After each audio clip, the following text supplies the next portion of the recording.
Hello ladies and gentlemen of the SSB community, it's your homeboy Blacklake here, welcoming you to the second installment of Great Moments in Melee History, the show where I take a look at and break down clutch dogs, incredible comebacks, and all around amazing moments from the archives of competitive Melee. But y'all already know that I'm not one to beat around the bush, so let's just get right into this video.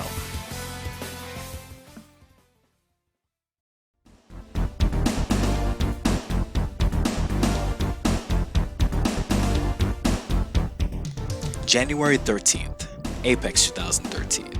Winners Round 3. Hax, the fan favorite Falcon, is going up against Javi, the Mexican Fox. It's the last game in the best of 3 set. He is about to perform what some consider the best Falcon combo of all time. But before we get to that, let's find out how we got to this point. At this point in 2012 and 13, Hax was solidifying his place as a top 10 player. Leading up to Apex 2013, he placed 6th at Melee FC Legacy. Are you putting up 6? Put up your 6s. 6 is not an outcome in a double elimination bracket. It's actually not a... And 5th at both Zenith 2012 and Revival of Melee 5. Notable victories over this time period include Egum, DOH, and fellow Falcon players Scar and Dark Rain. These wins, combined with his high tourney placings, led many to view him as the best solo maining Falcon. Field actually stops someone. Oh my god! And destruction! On the other end of the matchup, we have Javi. Now the story of Javi is an interesting one. Not many people knew about him prior to 2012, mostly because he didn't attend any American tournaments. But he had been playing for quite a while, and for a long time he and his brother Tuga were considered to be the best in Mexico. People have actually theorized that for a brief period of time in 2006 and 7, Javi might have been the best player in the world. And that's a bold claim. But after coming out of the woodwork to get 4th place at Apex 2012, the biggest tournament of that year, people started to believe it. At that tournament, after losing to Lovage in winners, he beat notable names KDJ, Lovage in the runback, and even PPMD, at the time Dr. PP, which by itself is probably worthy of its own separate episode, but we'll get to that later on. Finish Javi off. However, he's in trouble right now. Over by the ledge, freeze frame up smash. Whoa! Javi is pumped. The U.S. crowd has turned Benedict Arnold. The world is taking over right now. Also, side note, because you knew I had to mention it, Javi has a real, unique way of playing Melee. Yeah, y'all know what I'm talking about. The goofy way he holds his controller. All you foxes look alike to me. Look at his hands, I mean. Oh. Oh my god!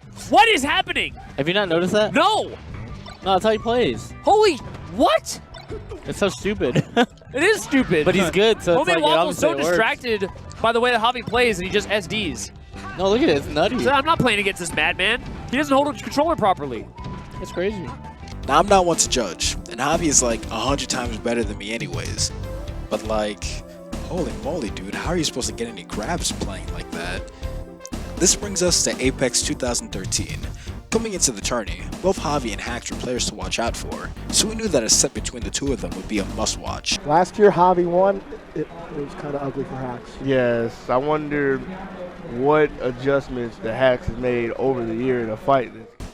Oh yeah, this is probably where I should mention that Javi and Hax played at last year's Apex as well. Javi 2-0'd Hax as a part of his underrated losers run, so for Hax, this is somewhat of a revenge set. For Javi, this is somewhat of a redemption set. Earlier in the tournament, he lost to ESAM in pools, which isn't a super terrible loss, but it was definitely an upset, especially considering what Javi accomplished in the previous year.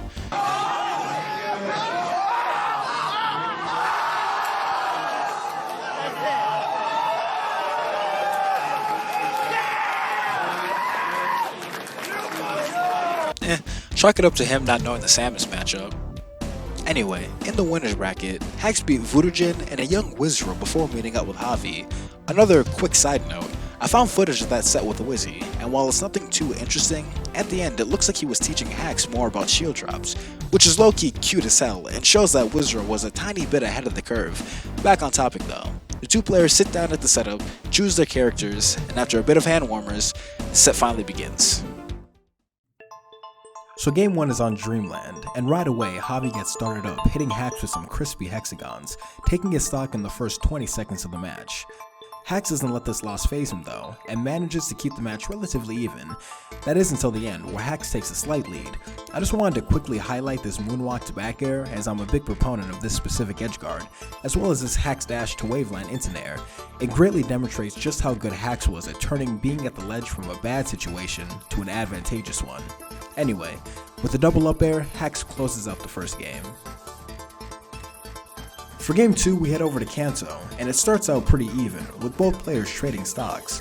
Unfortunately, on the rock transformation, Hax suffers an SD. It looks like he tried to back off a little to recoup from the stock loss, but Javi pushes the tempo and hits Hax with a quick 75%, which wouldn't have been too bad if Hax was able to close out Javi's stock.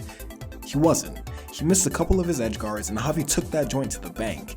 Hax did quickly take Javi's stock afterwards, but being down a whole stock on your opponent's counterpick is a semi-tall order, and while Hax did bring it down to last stock, Javi was easily able to wrap up the game. Nice by Hax, but he just didn't move before Javi came down with the back air. Okay, so, last game of the set. It all comes down to this. Hax is trying to redeem himself from last year's loss and cement his status as the best Falcon player in the world, while Javi is trying to continue his fight through the bracket as the second seed in order to prove that last year was not a fluke. Welcome to a moment in Smash history. Up one stock, Hax conjures up the will to perform this set-winning combo. For Hax, he should have been dead to begin with. Yes. Reset, re-grab, back to boost, up smash, back there, knee! Alright, I'ma keep it 100 with y'all. Compared to the crazy combos we see nowadays by players like Nunn or S2J, this doesn't seem all that impressive. But when you take into account the era this combo took place in, as well as the surrounding circumstances, it's definitely one to be respected. The combo itself is actually fairly simple. It starts off with an up throw tech chase, and because Javi missed his tech, Please don't. Tech! And tech! Hax was able to get a free stomp, which then allowed him to follow up with a jab reset. After another up throw and a raptor boost, Hax hit Javi with an up smash, which I feel is something that doesn't get used as much anymore. It seems to have been the right choice though, as it led to the back air and knee that ended the set, thus prompting Prague to hit us with one of the most iconic melee quotes of all time. Welcome back, Hax! Welcome back! New York City is on the map! Whoa! New York City is on the map! This sequence of events would later become known as the Javi combo, or at least that's what I call it. Not to be confused with the other Javi combo, which was him versus PPU at EVO 2015. So at this point, you know, who knows? Javi definitely not a choker. Look, he just turned it up. Oh my god. Javi going in. much damage. Corner, up smash! So much damage! And now it's a one-stock game. Beautiful combo! That was also dope, and I definitely used it in the intro for the first episode of this series. After defeating Javi, Hax went on to beat Kage and Axe before losing to PPMD and eventually getting knocked out of the tournament by Mango. He ended up placing 7th, tied with Kirby Kaze, the highest of any Falcon at the event. Javi also had a decent showing, managing to beat Dark Atma and Leffen. Damn, he beat Leffen? Javi's a beast. Before eventually losing to Axe, netting him 13th, tied with Zoo, Cobalt, and Pew Pew Yu. Smash, and that does it. Axe takes it. Javi smiling ear to ear. He had a great tournament. Even though this combo may not look super hot on the outside, on the inside, it tells the story of a young Falcon player coming into his own and earning a spot at the forefront of a new generation of Smash. And although Hax ended up switching to Fox and betraying all of his Falcon brethrens, this combo performed on this day in January of 2013 will live on forever, and is definitely deserving of being called a great moment in Melee history.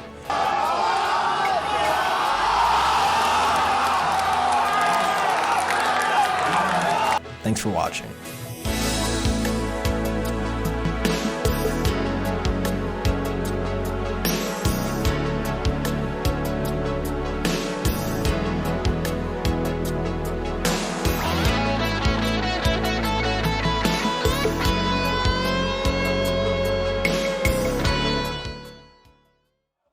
With the po-po. Oh, What? no.